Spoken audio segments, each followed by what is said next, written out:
Good evening, everyone.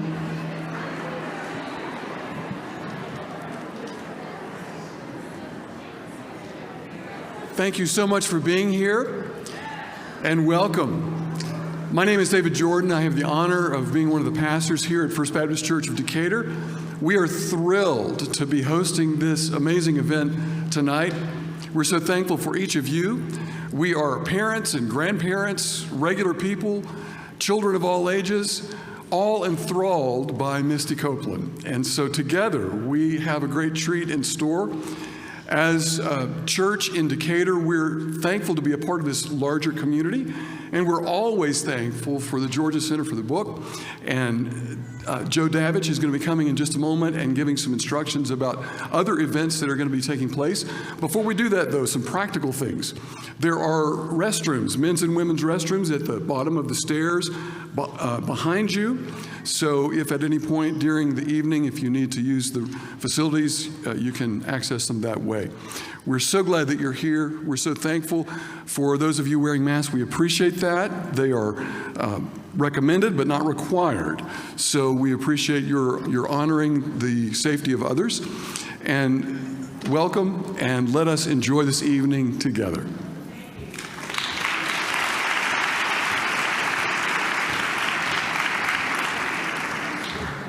Good evening, everyone. Thank you so much, David. It's always so nice to be over here at First Baptist. You know, we have a lovely auditorium over at the library, but it tops out at about 200 folks. So there would have been a lot of you who wouldn't have been able to get in this evening.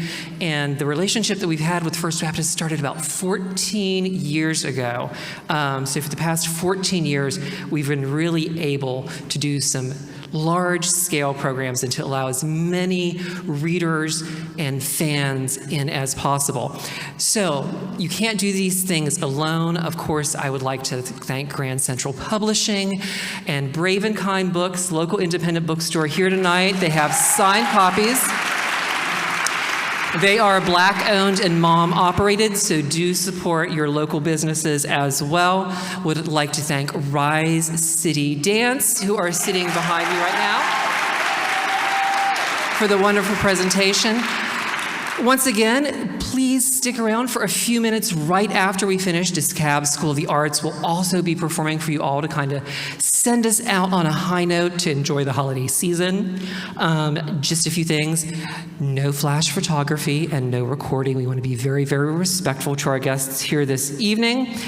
And we will pull out a microphone and put it in the center. So after the formal presentation, if you all would like to ask questions, please come up to the microphone. We can't have all of you ask questions because, you know, some of us are a little older and we do need to get home and go to bed. However, we will take about 10 to 15 questions. I am just going to say I think it would be a wonderful thing with so many young fans here this evening if we let the young fans come up to ask Misty questions first. I think we all can agree to that. So I have the honor of introducing two fantastic and talented women tonight. Angela Harris is the Executive Artistic Director of Dance Canvas, and she will be our moderator for this evening. And of course, she really needs no introduction. She's a New York Times best-selling author and the principal dancer for the American Ballet Theatre, Misty Copeland.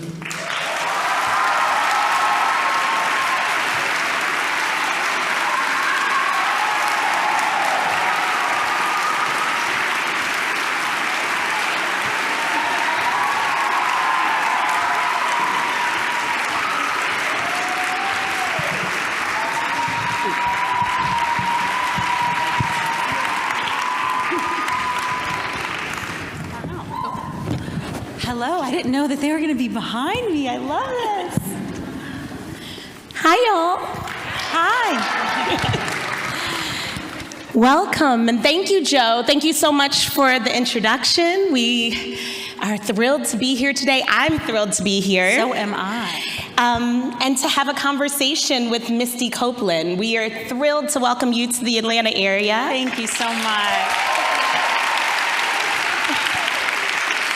And today we're just gonna spend some time getting to know Misty, learning about her life, her time dancing, her rise to principal status within American Ballet Theatre, and then also about this wonderful new book that you've written about your mentor, Raven Wilkinson. So I'm excited to dive in. Let's do it. Okay.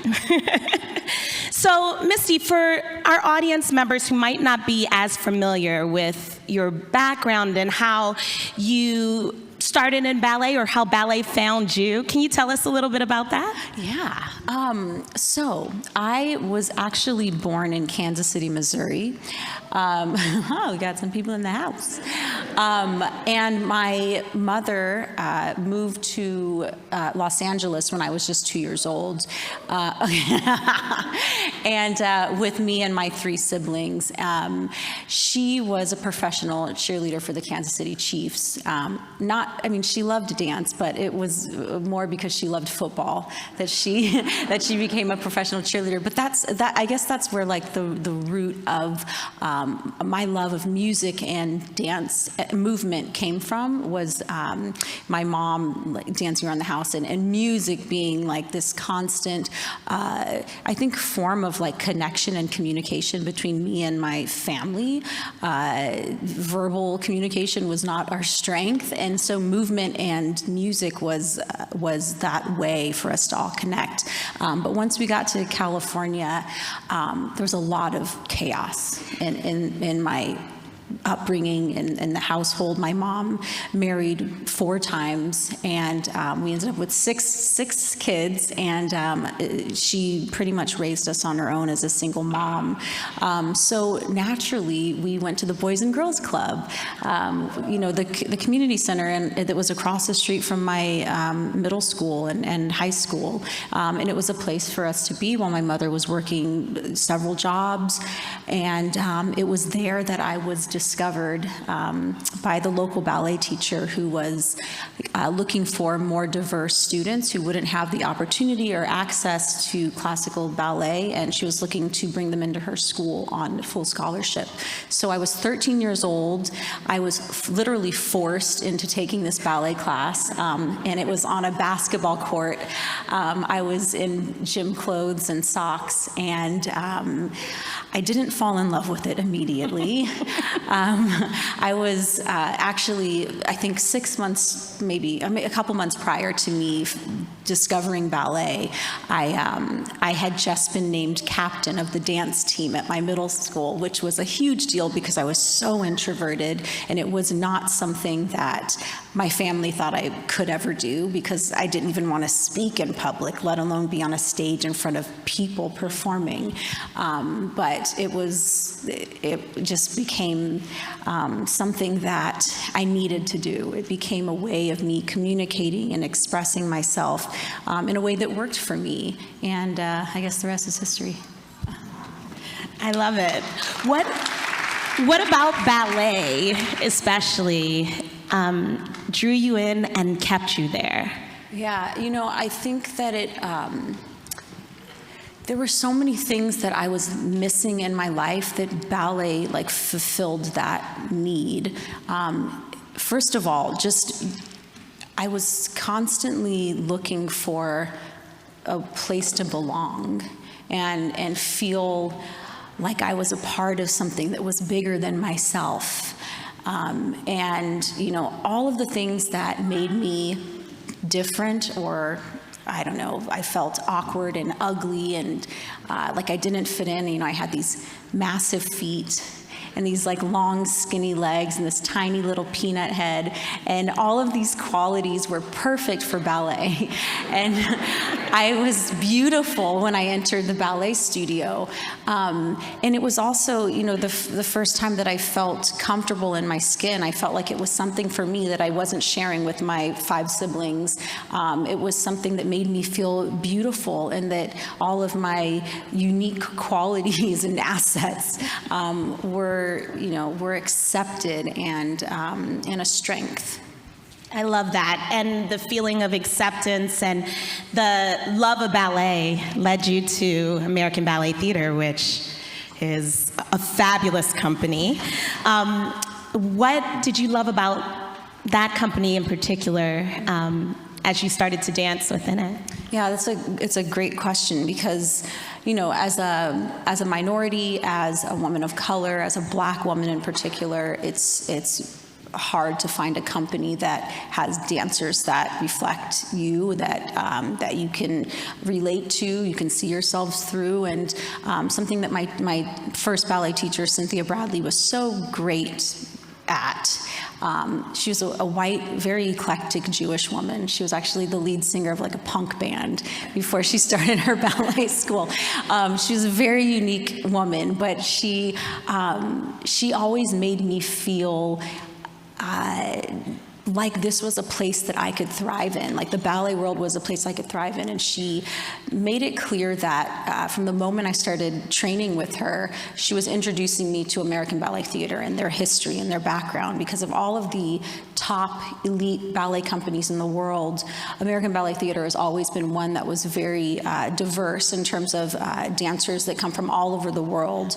You don't have to come from their ballet school and train in their school in order to get into the company, which you think of the Bolshoi or the Royal Ballet, New York City Ballet, the Paris Opera Ballet. You pretty much have to train in their school so that you can get into the company. And ABT is just very diverse in terms of culturally where the dancers come from, what they look like, their body types. Right. So she felt like it was a company that if I were to join a major company, that would be one that made sense for me. So that became my goal from day one. From 13 years old, it wasn't like, oh, I'm going to take this extracurricular, this ballet class for fun. From the moment that I took that class on a basketball court, she said, I think you're a prodigy, and if this is what you want to do, then we've got to get serious. And I was taking, up to 3 ballet classes a day, and ended up becoming a professional at American Ballet Theatre after only 4 years of training.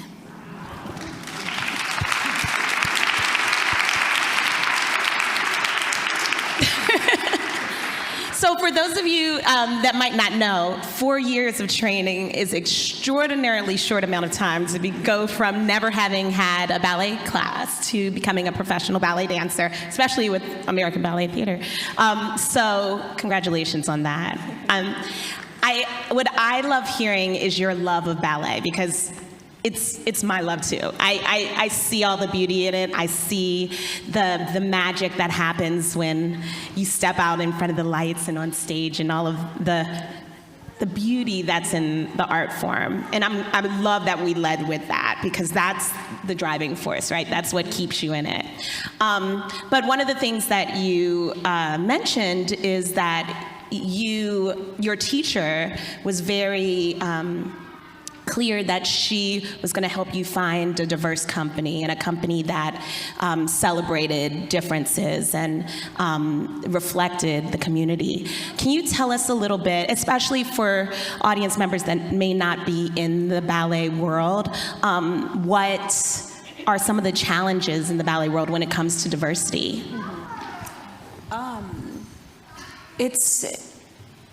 It's a European art form, and I just saw that photo that I didn't see. Oh, you guys can see it. Oh, Raven. It's a European art form, and for generations and generations, it's not been inclusive of people of color.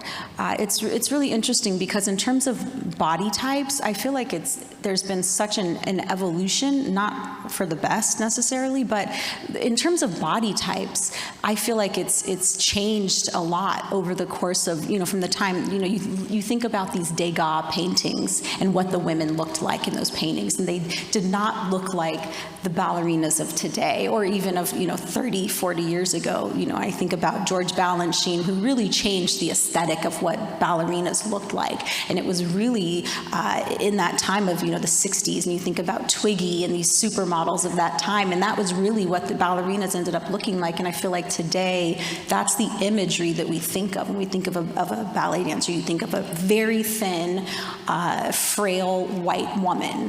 And that's kind of been the aesthetic that's been formed. And it's not been inclusive of specifically for Black women. So, it's to be in a major ballet company, it's extremely difficult to get into. And, when you think about certain ballets, it's really kind of been shaped over time to really exclude people of color. There are literally there's a genre of ballets called the ballet blancs, which translates to white ballets. And, it's where all the dancers look uniform. They all have white skin, and they all wear white tulle. And so for a brown body to be a part of that, we've been told for many generations that Black women will break the line. They will ruin the aesthetic of that uniform, unison look. So, there's a lot of challenges when it comes to just fitting in and changing what that image looks like. And that's been so much a part of my mission since I became a professional dancer. It's kind of going back in our love of ballet. I love the history of it and being a part of something that has so much history and that's so much bigger than me, but getting to the root of the purpose and why ballet was formed and what we're doing. And we're there to tell a story through our bodies. And it shouldn't have anything to do with what we look like, really. It's what you're bringing from inside and how you're making the audience feel. So that's always been in the back of my mind as my goal, and that's what I love about these full-length story ballets. Well, some of them are problematic and we need to move on from, but a lot of them, it's incredible to take on these characters and be an actress on stage and tell a story. Yeah. And I think, too, when I saw that you wrote this book about Raven and her being your mentor, I think it's really incredible that ballet hasn't evolved a whole lot. And I'm just wondering, as we start to dive into your relationship with Raven, if you could tell our audiences maybe some of the stories she shared with you about her experiences when she was coming up in the ballet world. Yeah. Raven, she was an incredible woman. And you're right, a lot has not changed in 50, 60 years, however long since Raven joined the Ballet Russe de Monte Carlo. But she was the first Black ballerina really to receive a contract with a major ballet company, and really I think the first American ballet company, the Ballet Russe de Monte Carlo, one of the most important ballet companies of the 20th century. She joined in 1955 and was the first and only Black woman to dance in that company. And what's unbelievable is that I had no idea that Raven even existed and that she danced in this incredible company that has made such an impact on the ballet world and on America. She was a part of a documentary on the Ballet Russe. I was home one Saturday night in my 20s. I should have probably been out at the club, but I wasn't. I was being a bunhead, and I was I want to learn as much as I can about this world. And it changed. That night changed my life. I saw this Black woman come onto the screen, and it was the first time that I felt like I had a purpose that was bigger than me. And to know that, what she was going through, clearly what I'm going through is nowhere near the adversity that she experienced in terms of racism in the 1950s, but that I had a responsibility to share her story and get it out there to more people. But Raven, she danced for the Ballet Russe. I think only 2 years after she joined, she was promoted to soloist, which is, even to this day, that's unheard of for a Black woman. So to think of in 1957, it was unbelievable. And it just really showed how talented she was. She danced for the company for about 7 years. They toured a lot through the South. She performed a lot in Atlanta, but she experienced a lot of adversity. Her life was being threatened by the KKK, and she ended up leaving the company eventually and moving to Amsterdam to dance professionally there with the Dutch National Ballet. But after learning of her story, a year later, we met. I found out that she lived a block away from me on the Upper West Side of New York City. It was unbelievable. And she was just a huge part of my life. And the stories that she would share and the lessons that I learned from her, she was such a unique mentor. She wasn't someone that would, kind of sit me down and, as ballet dancers, she wouldn't give me corrections after a performance. Like, that wasn't the kind of mentor or teacher that she was. She was a fan and a champion of me, but she would just share these stories and her experiences of things that she had to overcome. And it wasn't about, again, just saying, these are the things I'm teaching you, but it was me kind of deciphering, like, what are the lessons in these stories that she's telling me? And it was such a beautiful way of, leading by example, the way that she handled herself in so many unbelievable circumstances. She showed me what it was to have humility and grace and empathy. I love that. I was reading a passage from the book where you went in and saw a cast list of, I think, Sleeping Beauty, and your name wasn't in one of the roles that it should have been in. And your conversation with her and how she made you think about the situation differently, and then how that changed how you reacted to it. I'd love for you to share that story, if you don't mind. Yeah, I think that it's something that's so ingrained in us as ballet dancers. It's just a part of the culture where we're not really, it's not like reinforced that we should have a voice, that we use our bodies to communicate and to speak, and that, that we're not really taught to be, to advocate for ourselves and have agency over our careers. And so that's a really difficult thing as a professional when you are not getting opportunities, and then you don't know how to have these kinds of conversations with your boss or your artistic director.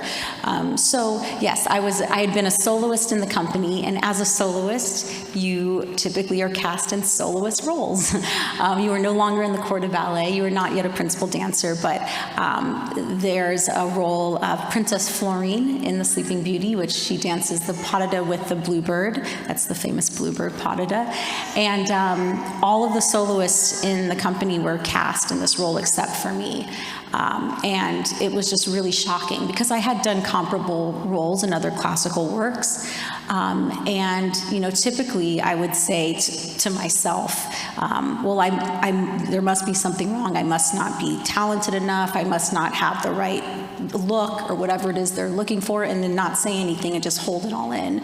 And after, having conversations with Raven, she was always just really thoughtful, and things were just simple. She was like, well, go talk to your boss. And I was like, okay, I guess I could do that. She's like, I'm sure you're not the first dancer in history to ask for a role, in a role that you should be dancing.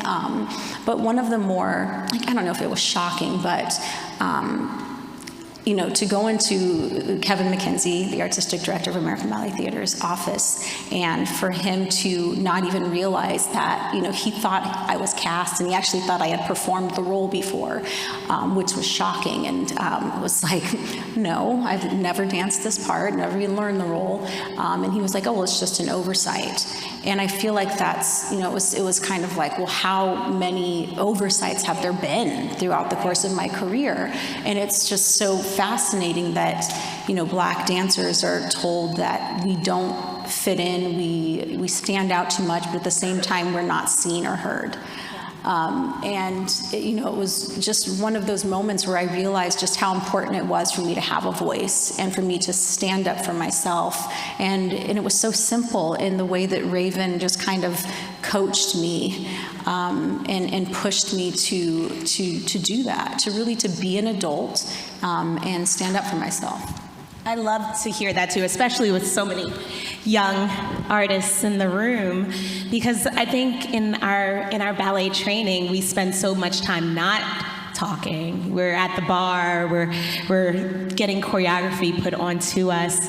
We're not in a position like other industries where you would have those conversations with your bosses. And I do think it is a skill that sometimes we aren't developed in. So when I read that particular part of your book, it really kind of hit the nail on the head with how just reframing what it is to be a dancer and how you can have that communication, especially when you feel like an injustice has been done. Right, absolutely. Yeah. How, as you've been coming up in the ranks at ABT, how has that been, both as a ballerina, but as a Black ballerina as well? It's been a long road. For people who aren't familiar with, the ballet world and the trajectory, the typical trajectory of a professional dancer. When you join a company, there's the corps de ballet, which is the large group of dancers that frame the dancers in the center. They create the atmosphere. They work incredibly hard. One of the hardest roles I've ever had to be a part of the corps de ballet. And then there's the rank of soloists, and you do featured roles, and there's the principal dancer. They're the lead. That's typically what, like an American ballet company, the structure is. When you join a company, the artistic staff pretty much, there are dancers, of course, that will grow and maybe change the way you think about what their path might be. But pretty much when you join a company, they know which dancers they're going to have their eye on and start to nurture to become soloists and principals. But in my case, I spent 7 or 8 years in the corps de ballet, which is usually, if you're in the corps for that long, like, you're not moving up. I was then promoted to soloist, and I spent 7 years as a soloist. Again, if you're a soloist for that long, you're never going to become a principal dancer. So for me to spend 15 years in the company before I was even given the opportunity to do a principal role and then to be promoted is not the typical path of a dancer. So I knew, though, that from the moment that I started dancing, that I didn't have the typical, journey of a dancer, and so I never allowed myself to think that I had to, look like the dancer next to me and have the same trajectory. So I just never gave up. And it was really, really difficult to watch, my colleagues and peers continue to get parts that I knew I could do and I knew I should be getting. And my strength was having mentors in my life, like Raven and so many other incredible women in my corner that were there to remind me day in and day out that I could do it and be that strength for me and keep me on track and focused. But it was really difficult. The first 10 years of my career, I was the only Black woman in a company of 90 dancers. And it's really difficult every day to be surrounded by people that don't really understand the microaggressions that you deal with on a daily basis.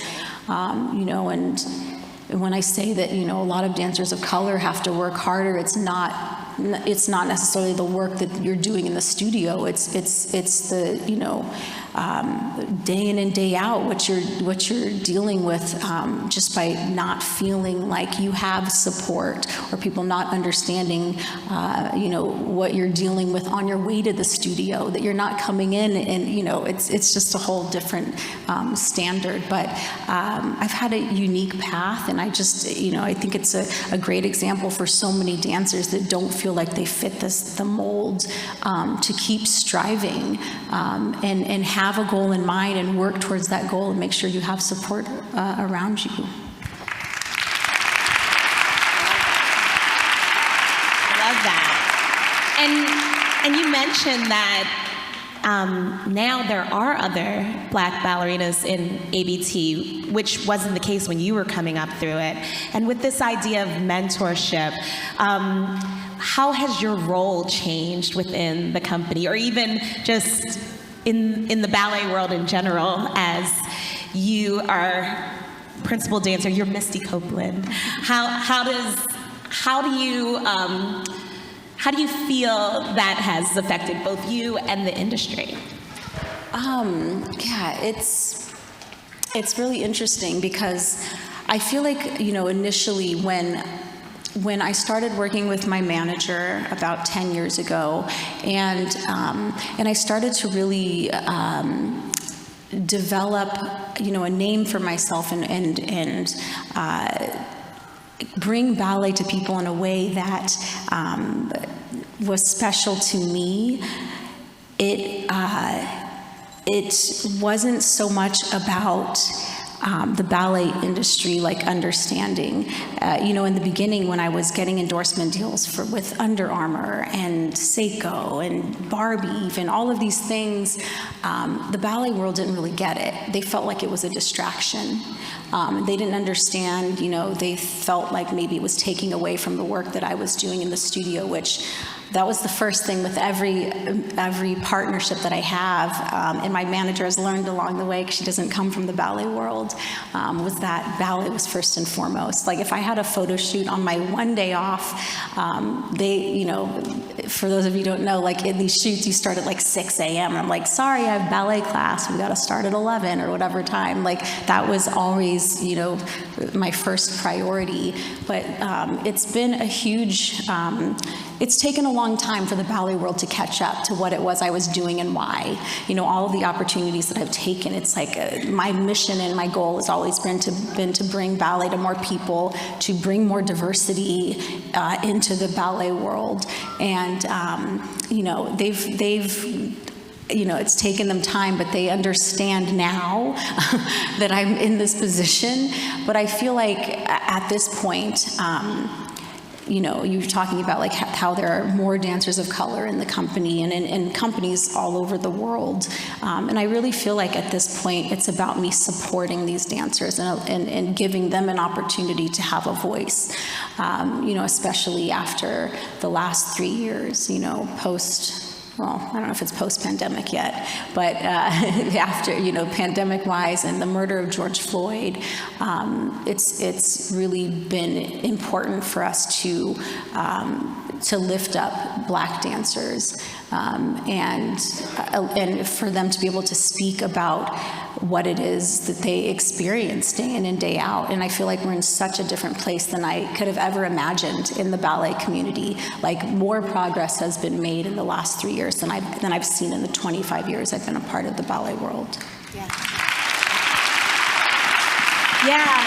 And hearing you say the pushback that you got when it was you were first doing a lot of these like promotional activities, it's kind of mind-boggling, because it really is.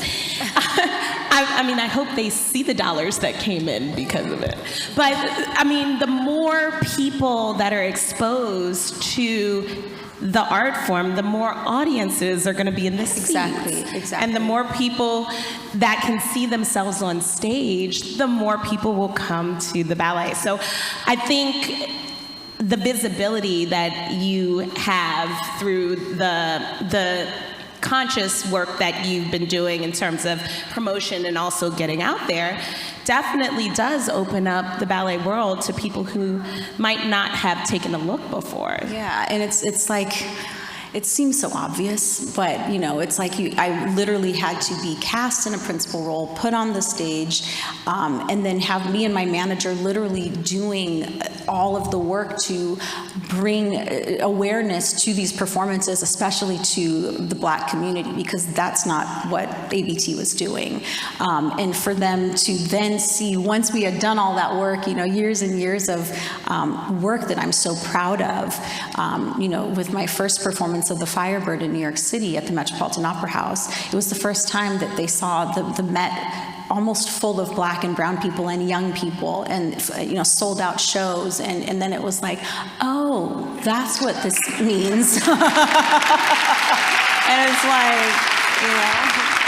but it seems so simple. I mean, it's not that simple, but for young people to come into the audience and see themselves reflected, and not just because of the color of my skin, it's so many other things that they could be connecting to, having a curvier body or being more athletic and muscular, or maybe they felt they were too short to be in this field, or whatever it is, just to come and see the beauty and the diversity of bodies and talent on the stage, that's what should be reflected in the audience as well.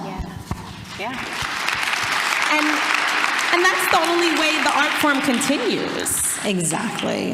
That's the conversation that's been had for like 30 plus years, is like this dying art form, like how do we keep it alive? And it's like, well, we have to tell stories that reflect who we are today. And that's a part of the evolution of ballet too, that we're just now getting to, is how do we start to create, we were talking about your friend Christopher Rudd, and how do we start to create works that reflect all communities? And I am proud that, ABT just this past, was it spring, fall? I don't even know what month it is, that the company put on their first, it was an all-Black production, with Christopher Rudd being a Black choreographer. We had a Black composer, a Black conductor, a Black costume designer, and it was an all-Black cast at American Ballet Theatre. I never thought I'd see the day. I love that. And I'm just going to say out loud, too, when those things happen, we need to go see them and support them, so they'll continue to happen, too. Yeah. Before I open it up to questions, I want to circle back to this idea of mentorship. I was sharing a little story backstage about how Raven has a connection to DeKalb County. She would visit Atlanta often, and when she came to this area, she would go to DeKalb School of the Arts, and she coached the students there on Sleeping Beauty, and one of the Auroras from DeKalb School for the Arts, Sleeping Beauty, actually became pen pals with Raven. So hearing some of the stories that you had of her, how do you think her legacy lives on through you? Oh my gosh. I mean, I truly don't think that I would be a principal dancer had I not been introduced to her. And, she really, again, like, she gave me this push to go further. After 15 years in the company, it was like, what am I, I had those moments like, what am I doing here? Is this really going to happen for me? Is this really the path for me?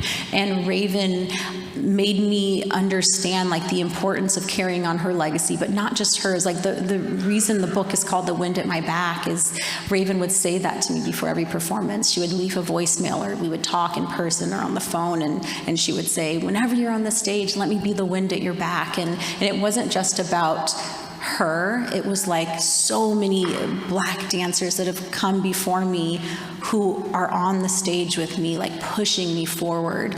And so, I just feel like it's a part of my responsibility, a part of why I'm here, is to share her story, to share their stories. I'm so proud of this book, but also of Black Ballerinas, the book that came out last year. And there are so many other stories that need to be told, but if the ballet world isn't going to write our history, or the world isn't going to write our history, we have to do it ourselves.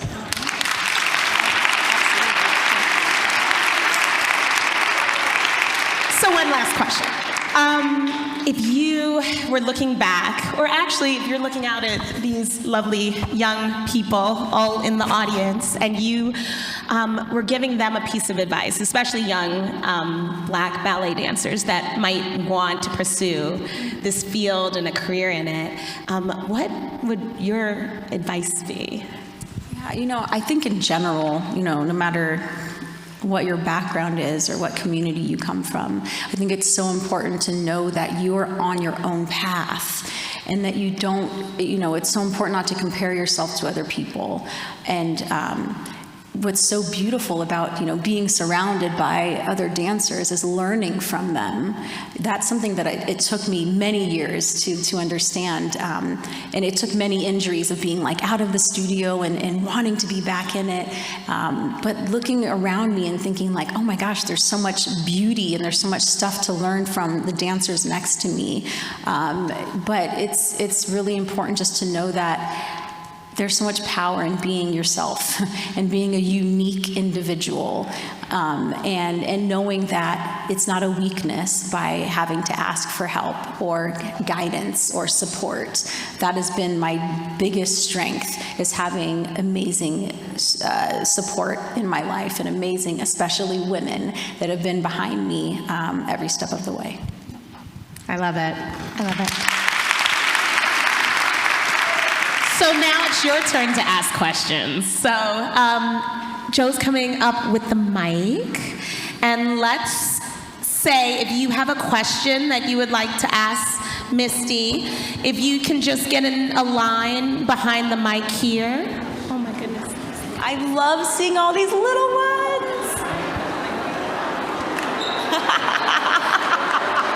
Please don't run. We're gonna try to take as many questions as possible, but line up in a organized fashion. We're gonna be here all night.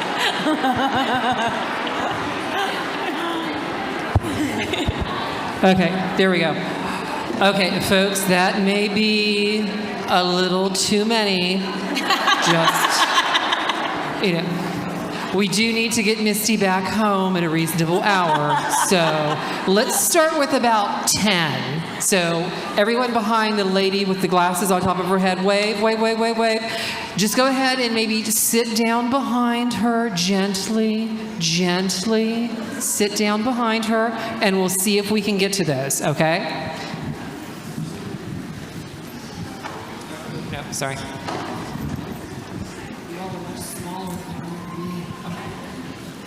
What is some advice for when you dance on stage in front of a lot of people? Oh, thank you for that. That's a great question.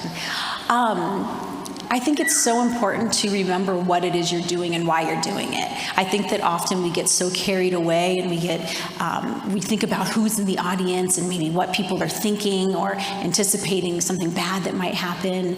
I think it's important to remember that you're doing it because you love it, and that the people in the audience are there to support you.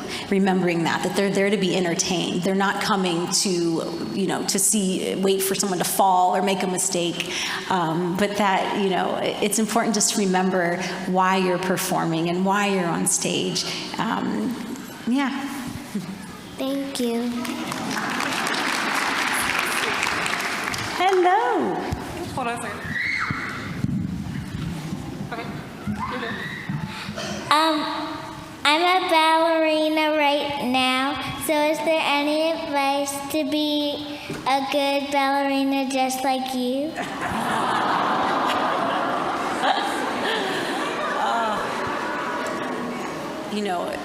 Hard work. I think that it's important to make sure that you're consistent and you go to class every day and you put in the hard work. But I think what's equally as important that we often forget, even as professionals, is that rest is just as important.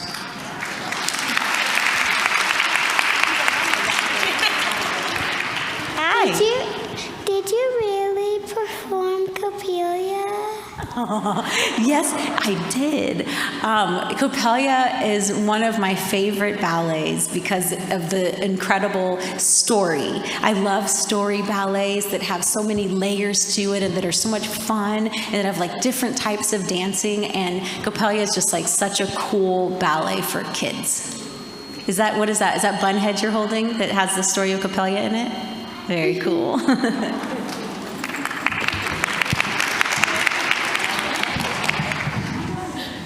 What was your favorite performance that you have danced to? Romeo and Juliet is probably my favorite ballet, and Juliet my favorite role to perform, but I did some performances with a company in Milan called La Scala Ballet. To be in Italy performing that ballet with one of Italy's biggest ballet superstars, Roberto Bolle, was like a dream come true. Yeah. Also, some performances I've danced with Prince were probably up there too.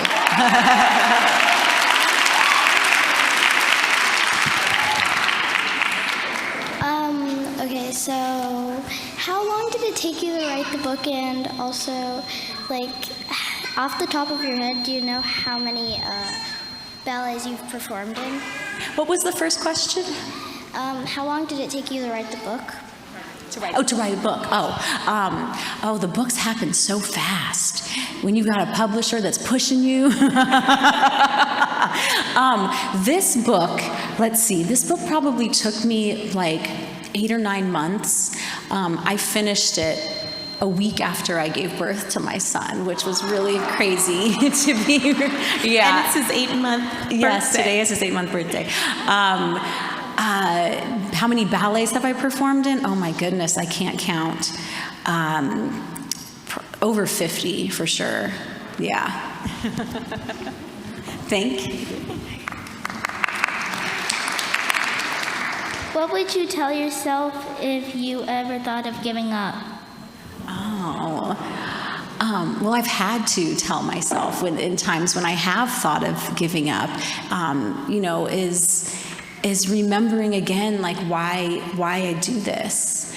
I think that's something that we should remind ourselves of daily, because it's so easy to get caught up in, those times when you're exhausted, or you have so much anxiety about performing. But again, it's remembering, the love and the passion for the art form. Thank you. As a black ballerina, what specific microaggressions have you experienced? That is a very good question. I think one that is so universal for black dancers is, simply the costumes and the makeup and the tights that we wear, the color of the ballet slippers, you see all these images of me, and I can't wait to get back on stage. I haven't been back on stage since I had my baby, but we're in a different time where a lot of top ballet companies are allowing for black and brown dancers to wear tights that are their skin color, and that right there, having tights and ballet slippers that are literally called, the color is European pink, that right there is it's telling you don't belong in this world, you don't belong in this field, that's what the color of your skin should be in order to be a part of the ballet world, and that's something that we're fighting to change. Thank you. I have 2 questions. One is, have you ever had stage fright? What's the other one? And the other one was, what was your favorite part about dance? Oh, okay. I've never been one that got nervous on stage. It was actually like everything outside of the theater gave me anxiety from when I was a child. Just being at school. I used to rehearse going to school. Like my mom used to take me in the summer and walk me through like where my classes were going to be because I was so anxious about being late or there was so much anxiety and uncertainty in my life, and ballet was the first thing that gave me this sense of stability, and being on stage and not being able to see the faces in the crowd, but just feeling like I was up there expressing myself in a way that suited me, through my body. I felt so safe on stage, like protected, like I was in this beautiful fairy tale bubble. So this stage fright thing came later as an adult, as a professional, but there was a lot of stuff that was connected to that. Probably doing my first round of Swan Lake performances, because as Black women, we've been told this is not a role that you can ever portray. You can never be the Swan Queen. So taking on that role as a Black woman, the first at American Ballet Theatre to perform it, there was so much pressure that I felt like if I fail, what does that mean for the future of Black dancers in this role? Those are the things I was thinking about before going on stage, and it's not a healthy way to approach performing. And again, it was having those conversations with Raven before that got me grounded again and understanding the mission and my purpose. And the second question, I forgot that one already. The second question was, did you forget to? What was your favorite? what was your favorite thing about dance? Oh, my favorite thing about performing. I love performing. Me too.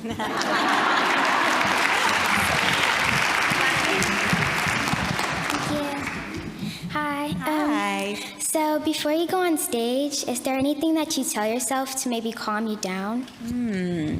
I don't really have any rituals or things that I do before performing. I like to just keep things really calm, and but that's how I approach my everyday life. Even before class, I don't change when I'm eating, but I like to just do things that I would do on a everyday basis. So I love to have music playing in my dressing room, and that can be any kind of music. People think I'm crazy when I got Drake playing before Swan Lake, and they're like, "How is this getting you prepared?" And I'm like, "Well, it makes me feel grounded and I'm just it gets rid of all the nerves and everything." But I guess the one kind of ritual that I have is just going on stage prior to any other dancers being out there. There's no one in the audience, and just feeling the floor and the energy and just getting used to the atmosphere. Thank you. Yeah. Hi. What motivates you for you to be able to do a dance every year? It's so inspiring to think about the next generation of dancers and young people that are looking at me and that are looking at us on the stage. And the same way that I've looked at Raven and her career and her path and how it's pushed me, you guys inspire me and motivate me. Thank you. Hi. What was your biggest challenge to your dance career, and how did you overcome it? I've had a lot of challenges. One of the harder, injuries, dealing with injuries, it can be really tough for dancers and for young people. When you feel if you miss, a month, that it's the end of the world and that you're going to fall behind. And it's about being patient and taking care of yourself. And there's still so much learning to do when you're not on your feet and performing. One of the worst injuries that I had was at the worst time in my professional career. It was right after I'd been given my first principal role of the Firebird. I had done my first performance in New York City to that amazing audience of diversity, and then the following day I had to pull out of the season and wouldn't perform for almost a year because I found out I had 6 stress fractures in my tibia, and I ended up having a plate screwed in. and was told I was never going to dance again. But I found a surgeon that said he could get me on stage, and it was really just about continuing to work on things that I had control over. So though I couldn't stand or walk, I started doing floor bar. So I was taking ballet bar, laying down on my back, and my side, and my stomach, and continuing to work on artistic things like with my upper body that I could control. So it was having, again, like doing the research, finding the right team of people and teachers that could work with the limitations. Thank you. Yeah. Hello. Hi. What was your main goal that you wanted to achieve during your dance career? Well, I think that initially, it was becoming a principal dancer. That was, when I joined the company, that was what I was striving for. But I think beyond that, what it became was, how can I bring more people to this art form? How can I bring more diversity and get it out there to more people? And that's still my goal. Thank you. Yeah. Okay, so my question isn't going to be as good as everyone else's, but what's your favorite role that you've performed in the Nutcracker? Oh, yeah. It depends on the version, but I would say Clara. It was the first part I ever did in the Nutcracker. And then one of my favorite versions of the Nutcracker was Debbie Allen's, I think it's called Hot Chocolate Nutcracker now, but when I did it, it was called the Chocolate Nutcracker. It was just an amazing experience to be a Black ballet dancer on the stage, surrounded by so many dancers of color and doing so many different types of dance. So I would say that Clara is probably my all-time favorite. What's your favorite? Probably Party Child. Which Party Child. Okay. A lot of acting. Yeah. Hi. What was your favorite memory from dance? Gosh, I'd say this is a good one. Oh, how timely that this image came up, because this is probably one of the best moments of my entire ballet career. This was after my first Swan Lake in New York City as the Swan Queen, and it's tradition in the theater world, but in the ballet world, that the people who come on the stage and bring the ballerina the flowers at the end of the performance are the ushers, and they're typically men. Only men come on the stage and bring the flowers. So me and my manager, my team, we fought really hard to have two iconic Black ballerinas be the ones that bring me the flowers. So we had Lauren Anderson, former principal dancer with the Houston Ballet, the first Black ballerina there, and then Raven Wilkinson come on the stage and bring me flowers. And it was one of the most overwhelmingly emotional moments because I knew that, what it meant for Raven to stand on that stage of the Metropolitan Opera House. She never got that opportunity in her career. And so it was like a passing of the torch. It was really special. Thank you. Hi. Hi. How did Lauren Anderson help you in your career? Wow. I know, right? Lauren has been just an incredible inspiration. First of all, I remember being 15 years old and seeing her on the cover of Dance Magazine, I think it was, and just being so stunned to see a ballerina with chocolate brown skin. I was like, what? It was so foreign to me. I couldn't understand what it was I was seeing, because it was just so different and so special, and I connected with her. And then I met her for the first time when I was, I think, 19 or 20, when the ABT was touring through Houston, and she just took me under her wing. And it's the power of representation, but the power of having people invest in you and connect with you. It can last a lifetime, and we've remained really close friends, and just having her to be support for me. I have stories in the book about Lauren, and having her there in the audience with me and giving me incredible feedback after my performances. Thank you. Thank you. Hi, I just want to say thank you for letting us read your books that you made, and I also made this cereal box report about you. Thank you so much. Oh, yeah. Is that for me? Can I have it? Okay. Thank you so much. It's nice to meet you.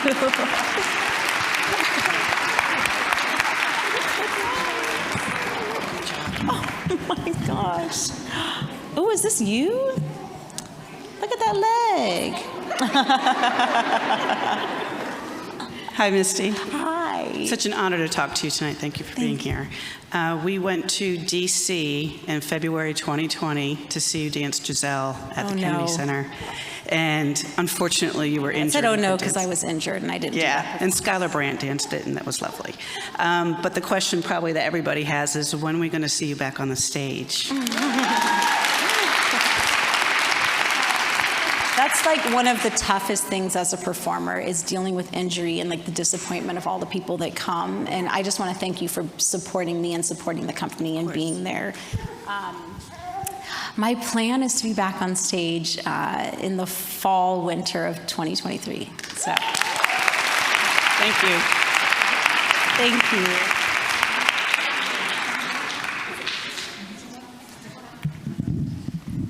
Hi. Hi.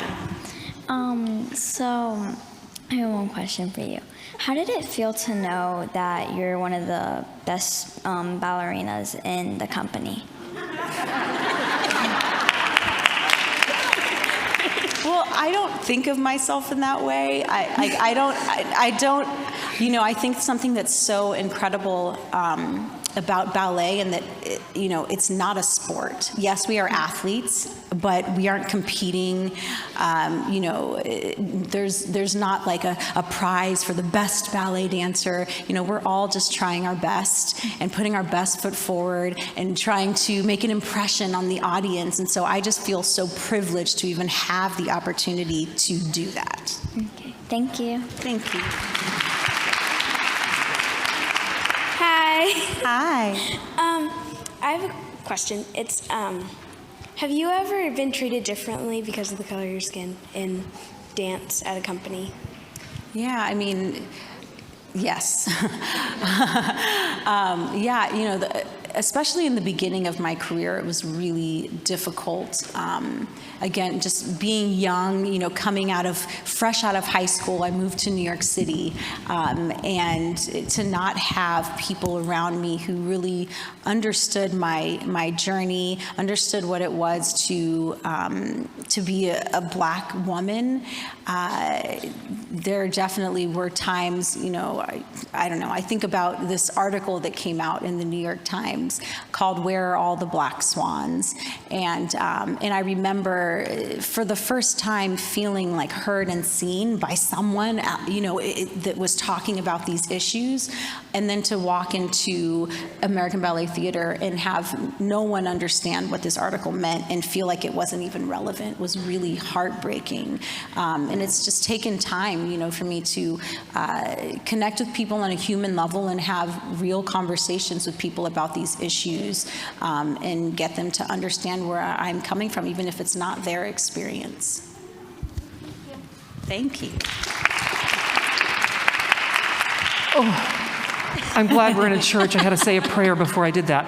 Okay, so quickly, that's all the time we have for questions. I'm sorry. However, we do have one more performance this evening from the Decatur School of the Arts.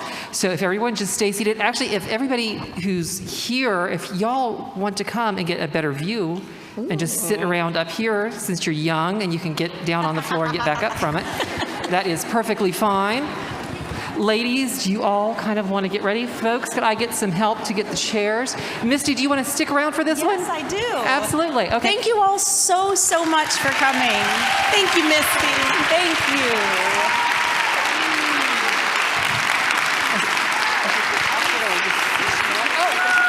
Perfect. Thank you.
Thank you all again so very, very much for coming. Folks, stand up again and take a bow. Ladies, DeKalb School of the Arts, take another bow. Have a wonderful holiday season. Ladies and gentlemen, Misty Copeland. We will see you all again in 2023. Have a wonderful evening.